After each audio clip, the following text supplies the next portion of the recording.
Este é o projeto Humans in the Loop. Bom, produtividade a curto prazo, crise de talento a longo prazo. Hoje eu quero falar um pouquinho desse novo projeto que eu estou começando, que se chama Project Humans in the Loop. Vamos falar de um risco que ele é silencioso e quase ninguém está discutindo hoje. Às vezes a gente olha um cenário numa empresa ou no próprio trabalho só por um ângulo. E, gente, isso é extremamente perigoso. Eu queria dar alguns exemplos aqui também, mas vamos lá. Um piloto recém-formado, um piloto de avião, ele não vai começar pilotando um Boeing. Ele vai provavelmente passar pelo simulador, ele vai repetir isso muitas vezes, milhares de vezes, antes de pegar aviões maiores. Um desenvolvedor, por exemplo, de software, uma desenvolvedora, começa corrigindo bugs, começa escrevendo funções, algumas funções simples, não vai desenvolver aquele mega software ou aquela mega aplicação logo de cara. Quando você automatiza isso e você forma mais operadores e não engenheiros ou engenheiras, você começa a ter problema ou começa a criar um problema de longo prazo. Todo analista, por exemplo, um analista financeiro, começa reconciliando dados, começa montando algumas planilhas, começa revisando números linha a linha, ou seja, aprender realmente das atividades mais básicas. Isso é que cria disciplina. Isso é que vai dar aquela experiência no longo prazo. Sem essa base, você não consegue se tornar um estrategista. Você vai simplesmente apertar botão. E gerenciamento de projetos. Em gerenciamento de projetos, eu diria que não é diferente. A gente pode falar aqui de um coordenador, por exemplo, que começa gerenciando projetos de menor porte, começa gerenciando projetos de menor envergadura financeira, antes, claro, de pegar projetos mais complexos, de maior envergadura. Trazendo hoje isso para o mundo de inteligência artificial, quando você olha para um aplicativo que faz,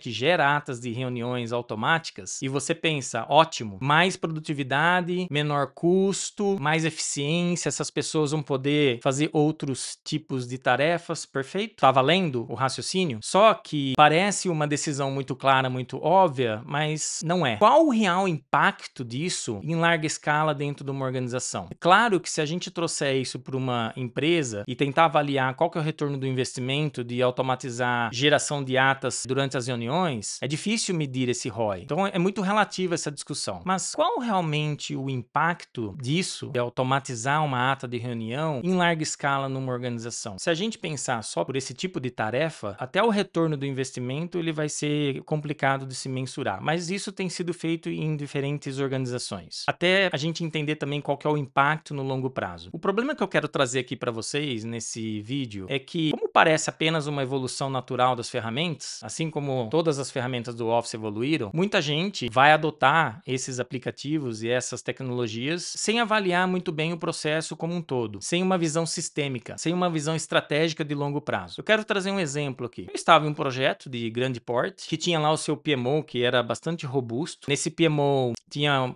uma dezena de profissionais e eu acredito que isso seja muito comum também em outras empresas hoje, tanto no Brasil quanto fora do Brasil, PMO, com vários profissionais, diferentes tipos de tarefa. Acontece que nesse projeto, nessa empresa, parte do trabalho de algumas dessas pessoas do PMO era organizar reuniões, participar dessas reuniões, registrar as discussões que aconteciam, eram tomar decisões, ou seja, ajudar nas decisões e documentar as decisões, avaliar riscos, etc. E no final, o resultado dessas reuniões eram as atas, as famosas atas de reunião. E olha que interessante. Hoje, quando você olha para esse cenário, você pode pensar o seguinte: olha, temos esses aplicativos com base em inteligência artificial, eles gravam todas as reuniões, eles transcrevem tudo pra gente, eles vão gerar essas atas de reuniões depois, de uma forma muito organizada, muito bonita, inclusive, vão listar todas as tarefas, quais são os próximos passos, e ainda pode até distribuir tudo isso para outros responsáveis, outros participantes do projeto. É um baita caso de uso, certo? Errado. Sabe por quê? Se a gente olhar simplesmente pelo lado da tarefa, da automação, nós esquecemos que a pessoa, o ser humano que estava executando essa tarefa, a gente remove ela do loop. Muita gente estava ali executando essa tarefa no início da sua carreira, aprendendo sobre gestão de projetos, ganhando vivência, ganhando experiência. Então veja que o impacto de uma mudança numa simples tarefa, o que pode gerar. Participavam dessas reuniões, essas pessoas, e elas aprendiam ouvindo outros líderes, elas entendiam sobre gestão de conflitos, elas entendiam sobre o negócio. Essas pessoas entendiam, aprendiam sobre gestão de projeto. Esse contexto era um verdadeiro laboratório de formação dessas pessoas. A gente está falando provavelmente de um MBA prático, todos os dias. Claro que essas pessoas não faziam só esse tipo de tarefa, mas provavelmente porque elas não tinham tanta experiência, boa parte do trabalho era fazer esse tipo de tarefa, esse tipo de trabalho. Agora imagina Imagina trocar tudo isso por um app ou por um aplicativo. Ah, nós vamos automatizar, a gente vai liberar essas pessoas para fazer algo mais estratégico. Será mesmo? Será que essas pessoas vão ser capazes de fazer tarefas ou executar tarefas mais estratégicas? Quem conhece a realidade, gente, sabe que normalmente faz esse tipo de trabalho são os profissionais mais novos, são os profissionais que estão em desenvolvimento, ou são os profissionais talvez que estejam migrando de dentro de uma outra área da organização para outras áreas. Então, eles estavam ali crescendo, eles estavam ali aprendendo, formando repertório, para dali talvez alguns anos, 2, 3 anos, poderem assumir os seus primeiros projetos ou poderem assumir tarefas mais complexas. Então eu pergunto, como esta organização vai formar os futuros gestores de projetos? Aonde eles vão aprender o que se aprende vendo, ouvindo, registrando, vivendo? Não dá para fazer um curso desse tipo de experiência, gente. E quem tentar te oferecer um curso sobre isso, desconfie. Isso tem que ser vivido, isso tem que ser experimentado.